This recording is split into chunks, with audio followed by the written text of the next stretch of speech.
Allot to know, a lot to discuss. मी आहे निरंजन भोयर. आज आपण बघू अप्रत्यक्ष रोग प्रसार कीटकाद्वारे, वाहकाद्वारे, हवेद्वारे आणि निर्जीव वस्तू ज्या रुग्णाच्या संपर्कातील असतील आणि मानव वाहकाद्वारे इत्यादी. तुम्हाला हे अप्रत्यक्ष रोग प्रसार आहेत आणि हा पार्ट 9 आहे, 9वा पार्ट आहे. या अगोदर 8 पार्ट क्लिअर केले आहेत ते बघा.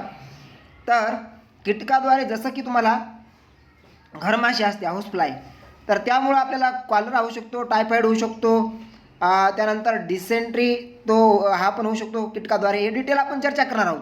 फक्त सुरुवातीला एवढं लक्षात ठेवा आता की अप्रत्यक्ष रोग प्रसार कोणते कोणते, तर कीटक, वाहक, हवेद्वारे, निर्जीव वस्तूच्या संपर्कातील, मानव वाहक, की जिथं आपल्याला डायरेक्ट रुग्णाच्या संपर्कात आपण येत नाही, जो रोगी आहे त्याच्या संपर्कात येत नाही.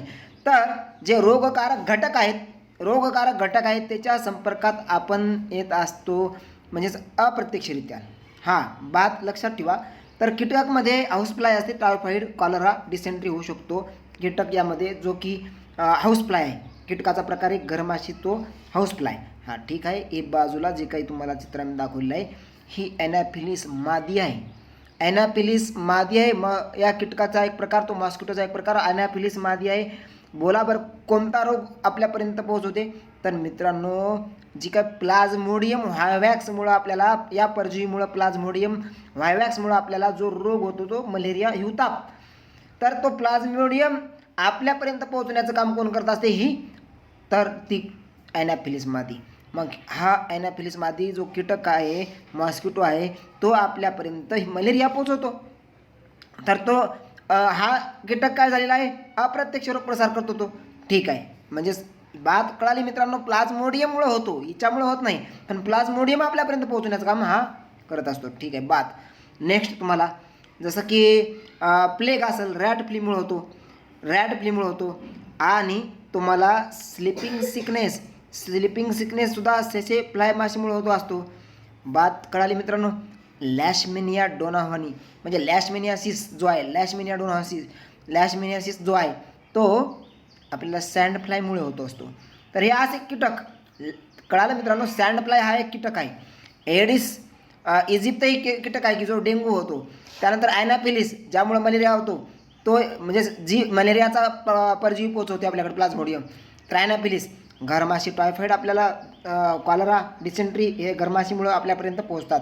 तर हे कीटक घरमाशी असेल, ॲनाफिलीस असेल, एडिस इजिप्त असेल, किंवा सँड फ्लाय असेल, किंवा सेसे माशी असेल, तर हे तुमचे काय आहेत? कीटक.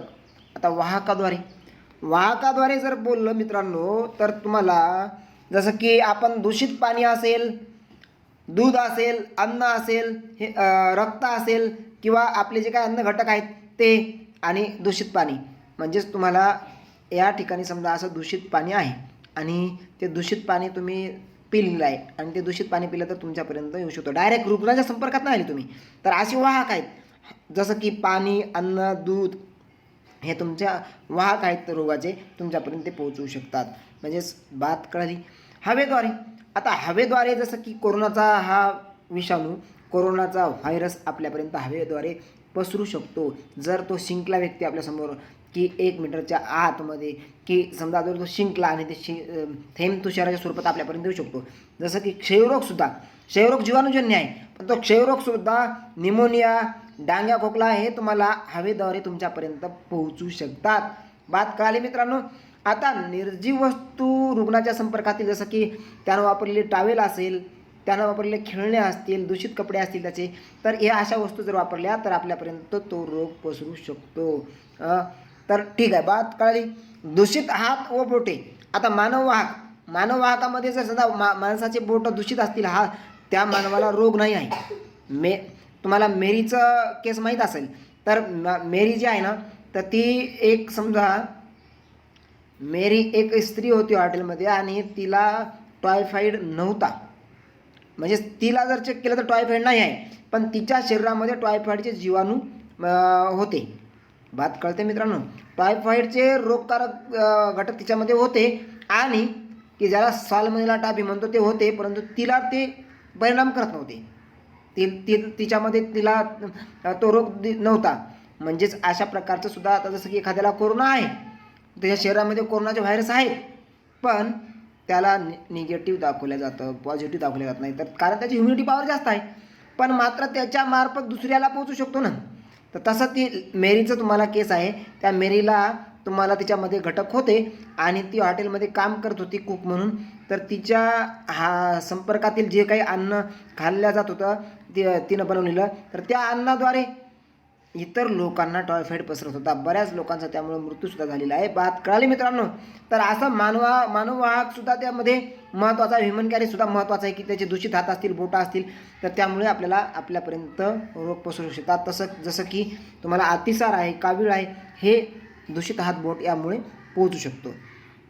बात लक्षात येते मित्रांनो. तर बघा, अप्रत्यक्ष रोग प्रसार त्यामध्ये कीटकाद्वारे बघू, घरमाशी, त्यानंतर मच्छराद्वारे जर पाहिलं आपल्याला तर मलेरिया आहे, येलो फीवर आहे, डेंग्यू आहे, रॅट फ्ली, प्लेग, त्यानंतर तुम्हाला आहे सेसे माशी, हे स्लिपिंग सिकनेस होत असतो, त्यानंतर सँड फ्लाय, लॅशमेनिया, डोनावनी. तर बघा लक्ष द्या, घरमाशीमुळे आपल्याला टायफॉइड, कॉलरा, डिसेंट्री, तर मच्छरामुळे मलेरिया, येलो फीवर, डेंग्यू, तर रॅट फ्ली, प्लेग आणि सेसे माशीमुळे स्लिपिंग सिकनेस, सँड फ्लायमुळे लॅशमेनिया. तर बात महत्त्वाची आहे इथं, मलेरिया मच्छर हा ॲनाफिलिस प्रकारचा जो मच्छर असतो, डास, तो पसरवतो आणि डेंग्यू हा एडिस इजिप्त. तर ह्या दोन बात लक्षात ठेवा मित्रांनो. मच्छरामध्ये ॲनाफिलिस, एडिस इजिप्त, क्युलेक्स पण असतो डास, तो पण मच्छरामध्ये येणार की जो हातीपाय रोग पसरवत असतो, फायलेरियासिस. ठीक आहे, नेक्स्ट बघा. तर आता आपल्याला बघायचं आहे की अप्रत्यक्ष रोग प्रसारामधलाच दुसरा भाग तो म्हणजेच वाहकाद्वारे. तर वाहकाद्वारे अन्न, पाणी, बर्फ, दूध हे आपल्याला जर समजा जे अन्न घटक आपण घेतो, या पाणी पिलं आपण, जे खराब पाणी आहे ते खराब पाणी पिलं, किंवा आपण जे काही गुपचूप वगैरे खातो तिथं समजा त्या अन्नामध्ये, रस्त्यावरच्या अन्नामध्ये काही रोगाला कारणीभूत असणारे घटक असू शकतात. तर त्या वाहकाद्वारे आपल्याला अन्न, पाणी हे सुद्धा आपले वाहक आहेत रोगाचे, की ज्यामध्ये जर घटक असतील रोगाचे, विषाणू, जीवाणू, व्हायरस काय जे असेल, परजीवी हे, तर ते वाहकाद्वारे याला आपण असं बोलत असतो की या अन्न, पाणी, बर्फ, दूध याद्वारे सुद्धा आपल्याला आजार होऊ शकतात. नेक्स्ट, अप्रत्यक्ष रोग प्रसारामध्येच आपल्याला बघायचं आहे हवेद्वारे. तर हवेद्वारे कोणते राहणार, तर क्षयरोग, निमोनिया, डांग्या, खोकला हे हवेद्वारे होतात. आणि अप्रत्यक्ष रोग प्रसारामध्येच आपल्याला नेक्स्ट आहे निर्जीव वस्तूद्वारे, जसं की दूषित कपडे असतील, हे कपडे आहे, तर टावेल, खेळणी, रुग्ण आहे त्याच्या वापरातील या वस्तू आहेत, तर त्या वस्तूला सुद्धा संपर्क त्या रुग्णाचा झालेला आहे, त्यानं वापरलेला आहे, तर आपल्याला सुद्धा रोग होऊ शकतो. बात कळाली. ठीक आहे, नेक्स्ट. तर इथं तुम्हाला कीटकाद्वारे, वाहकाद्वारे, हवेद्वारे, निर्जीव वस्तू, रुग्णाच्या संपर्कातील आणि मानव वाहक. तर लास्ट पॉईंट तुम्हाला राहिलेला आहे मित्रांनो, मानव वाहक. तर तुम्हाला स्पष्ट सांगतो, एक मेरी आहे समजा, तर मेरीचं उदाहरण तुम्हाला माहीत असेल, ती लेडी होती आणि ती लेडी हॉटेलमध्ये कुक होती. तिला मलेरिया टायफॉइड झालेला होता, परंतु तिच्यामध्ये टायफॉइडचे लक्षण नव्हते, ती निगेटिव्ह होती टायफॉइडला.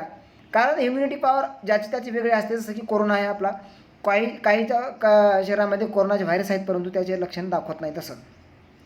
आणि तिच्या मार्फत जे काय अन्न लोकांना खायला दिलं जातं बनवलेलं कुक असल्यामुळं, तर त्या लोकांना टायफॉइड व्हायचा.